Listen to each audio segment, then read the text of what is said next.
आपका स्वागत है हमारे चैनल ज्ञान गंगा में। आज हम एक और नई कहानी आप लोगों सुनाने जा रहे हैं, तो जल्दी से चैनल को सब्सक्राइब करें और बेल आइकन को प्रेस करें।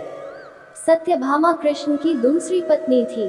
वो एक बहुत ही घमंडी स्त्री थी। उसका ये मानना था कि वो सबसे सुंदर और सबसे अमीर स्त्री थी, क्योंकि उसके पिता एक बहुत ही धनवान व्यक्ति थे। तो सत्यभामा जो रत्न और आभूषण और संपत्ति चाहती थी, वो सब उसके पास थे। स्वाभाविक रूप से घमंड उसकी एक बड़ी समस्या थी।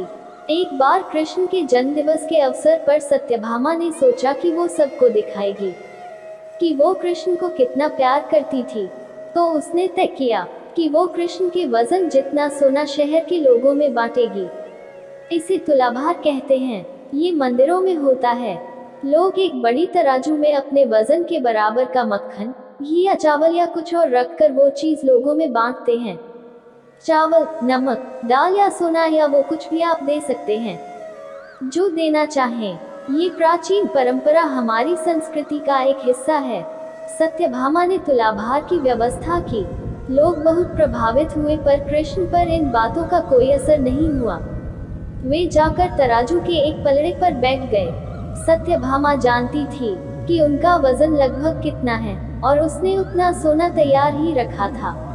पर जब उसने सब सोना दूसरे पलड़े पर रखा, तो कांटा जरा भी नहीं हिला।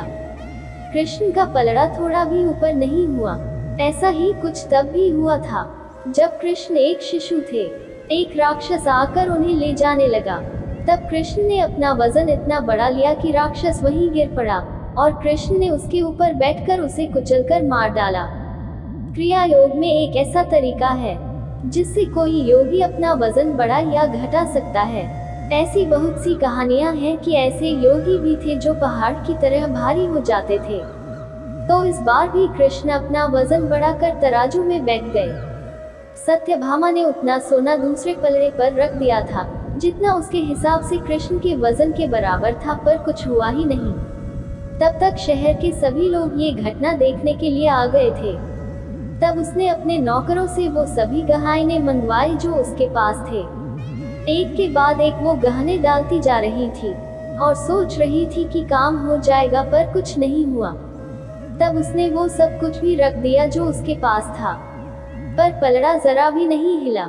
वो रोने लगी, क्योंकि ये सब उसके लिए बहुत शर्मजनक था। सारा शहर देख रहा था और उसके पास पर्याप्त सोना नहीं था। वो जो हमेशा अपनी संपत्ति के बारे में इतनी घमंडी थी, उसके पास पर्याप्त सोना नहीं था, और उसे समझ में नहीं आ रहा था कि वो क्या करे।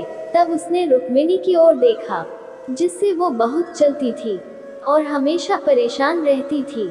उसने रुक्मिणी से पूछा, अब मैं क्या करूं?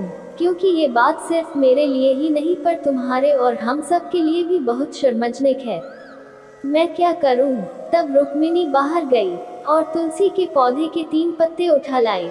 जैसे ही तुलसी के वे पत्ते उसने तराजू के दूसरे पलड़े पर रखे, कृष्ण का पलड़ा तुरंत ही ऊपर आ गया।